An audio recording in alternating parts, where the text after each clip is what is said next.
बच्चों स्वागत करता हूँ आप सब आपके अपने YouTube चैनल भारत एजुकेशन में। आज था बच्चों आपका पहला HSC का पेपर जो था इंग्लिश, उसका पूरा सॉल्यूशन बच्चों 2 से 3 मिनट के अंदर कवर करने की पूरी कोशिश करेंगे। तो जल्दी से शुरू करते हैं बच्चों आज के पेपर का सॉल्यूशन।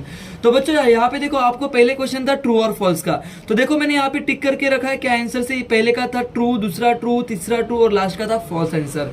फिर बच्चों आपको यहाँ पे था मैच द फॉलोइंग, इसके अंदर बच्चों आपको पहले का आंसर था बी, फिर डी, फिर ए और फिर सी, ये आपका आंसर आ जाना चाहिए था बच्चों।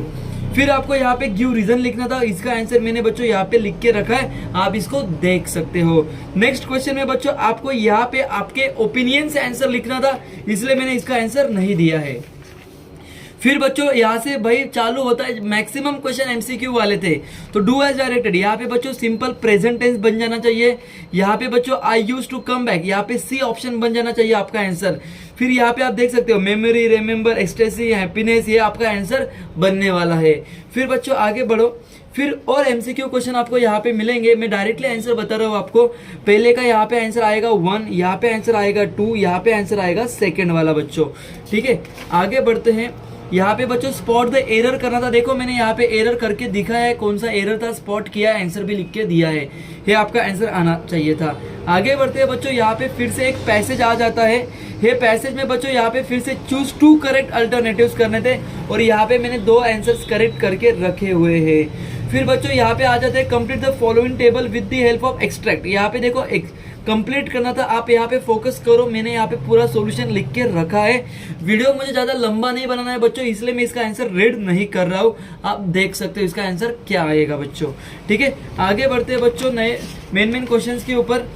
डू एज डायरेक्टेड में फिर से बच्चों यहाँ पे देखो मैंने आंसर टिक करके रखा है, देख सकते हो आप लोग। यहाँ पे क्या आंसर आना चाहिए था आपका, यहाँ पे आंसर आना चाहिए था आपका डी आंसर बच्चों। ठीक है, आगे बढ़ते हैं बच्चों, यहाँ पे आपका आंसर आना चाहिए था बी, ए गलती से हुआ है बच्चों, यहाँ पे आपका बी आंसर ही आएगा।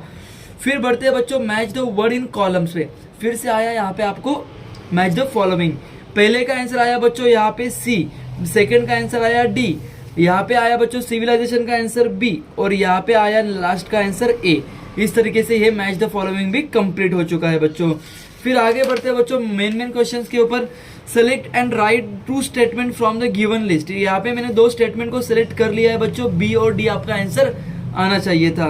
फिर बच्चों अगर आगे बढ़ते हैं तो find out and explain the, ये वर्ड का यहाँ पे मीनिंग करना है, एक्सप्लेन करना है, उसका आंसर मैंने यहाँ पे लिख के रखा है दोस्तों। ठीक है, आगे बढ़ते हैं। आगे बढ़ने के बाद बच्चों देखता हूँ मैं कुछ सा क्वेश्चन का आपको सॉल्यूशन प्रोवाइड कर सकता हूँ, क्योंकि बाकी क्वेश्चन सब आपको आपके ओन से लिखने थे। ठीक है, और यहाँ पे बच्चों नॉवेल कितना मस्त आया था बच्चों, इस बार एकदम सिंपल नॉवेल आया था। यहाँ पे भी आपको मैच द फॉलोइंग करना था, पहले का आंसर सी है, दूसरे का डी है, तीसरे का ए है और लास्ट का बी है। और फिर बच्चों चूज द करेक्ट अल्टरनेटिव, तीनों में से एक आंसर आपको सिलेक्ट करना था। तो देखो बच्चों यहाँ पे आपका ये आंसर आएगा, यहाँ पे आपका देखो बच्चों क्या आंसर आ रहा है, आपका ये आंसर आ रहा है और यहाँ पे लास्ट का आपका ये आंसर आ रहा है, आप इसको यहाँ पे देख सकते हो अच्छे से। और लास्ट में बच्चों आपका आंसर आएगा, यहाँ पे देखो मैंने टिक करके रखा हुआ है।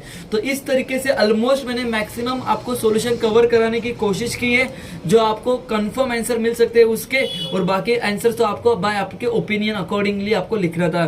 तो बच्चों थैंक यू सो मच, आपने वीडियो देखा है। नेक्स्ट वीडियो में जल्दी जो आपका नेक्स्ट पेपर होगा उसका सॉल्यूशन भी मैं आपको प्रोवाइड करूंगा और उस क्वेश्चन और सब्जेक्ट के इंपॉर्टेंस भी मैं आपको प्रोवाइड करूंगा। Thank you so much guys.